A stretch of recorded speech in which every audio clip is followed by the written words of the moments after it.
Selamat sore pemirsa, saya Berliani Rafegita kembali hadir menyapa Anda dalam Breaking News.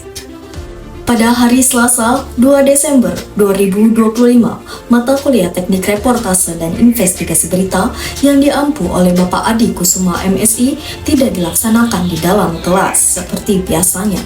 Namun, bukan seperti proses pembelajaran berhenti. Pak Adi menggantikan perkuliahan kali ini dengan fokus penuh pada pekerjaan tugas film investigasi, mulai dari pembenahan proposal hingga tahap pengeditan. Pada kesempatan minggu ini, saya dan kelompok saya memutuskan untuk berkumpul lebih awal untuk memastikan semua bagian film berjalan sesuai rencana. Kami mulai kegiatan dengan revisi ulang proposal film, karena proposal inilah yang akan menjadi fondasi keseluruhan produksi.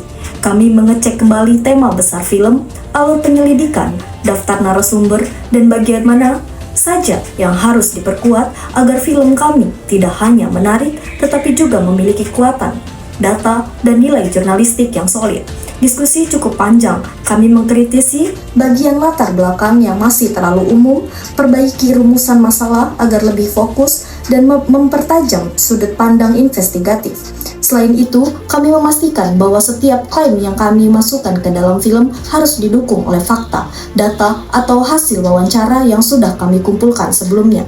Proses ini membuat kami semakin memahami bahwa pembuatan film investigasi tidak hanya soal menghubungkan gambar, tetapi juga soal membangun struktur cerita yang kuat dan dapat mempertanggungjawabkan.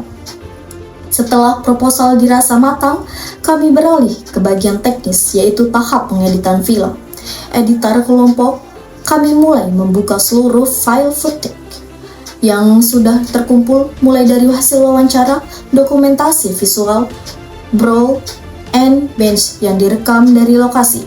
Kami menonton ulang setiap potongan gambar satu persatu untuk memilih mana yang paling tepat, mana yang harus dipotong, dan mana yang perlu ditambah efek suara atau penyesuaian warna. Sementara editor bekerja, anggota lain berfokus pada penyempurnaan naskah narasi. Kami menulis ulang beberapa bagian voice over agar lebih deskriptif, naratis, dan selaras dengan alur visual. Ada juga bagian yang perlu lebih emosional agar penonton benar-benar memahami isu yang kami angkat. Disinilah kami menyadari bahwa narasi adalah jiwa dari film investigasi, karena narasilah yang memandu penonton untuk melihat fakta dari sudut di sisi lain. Saya sendiri membantu memeriksa kontinuitas cerita, memastikan alur tidak meloncat-loncat, dan setiap informasi disampaikan secara bertahap. Kami juga mengecek kesesuaian data yang akan muncul dalam teks grafis seperti angka, lokasi, dan kutipan narasumber. Proses ini membutuhkan ketelitian tinggi karena sedikit saja kesalahan bisa memenuhi kredibilitas film. Menjelang sore, kami mulai menghubungkan antara alur cerita dan tampilan visual.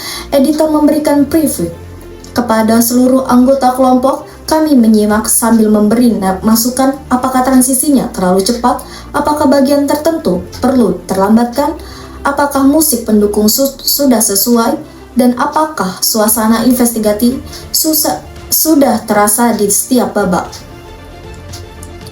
Ada yang memeriksa ulang data, dan ada pula yang fokus memperbaiki dialog. Meskipun melelahkan, proses ini membuat kami semakin memahami bahwa sebuah film investigasi adalah hasil kerja yang banyak tangan, bukan hanya satu orang. Waktu pun berlalu tanpa terasa. Dari siang hingga sore hari, energi kami tersedot untuk memperbaiki seluruh aspek yang masih kurang.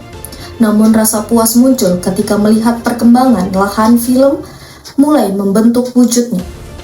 Sebelum pulang, kelompok kami menyempatkan diri melakukan evaluasi kecil. Apa yang sudah bagus, apa yang masih perlu direvisi, dan apa yang harus diselesaikan pada pertemuan berikutnya. Demikian laporan kegiatan saya pada hari Selasa 2 Desember 2025 dalam mata kuliah Teknik Reportase dan Investigasi Berita. Melalui kegiatan ini kami belajar bahwa proses reportase bukan hanya turun ke lapangan, tetapi juga bagaimana mengolah kembali temuan lapangan menjadi karya visual yang informatif, kritis, dan dapat dipertanggungjawabkan. Saya, Berlian Ira Vegita, pamit undur diri.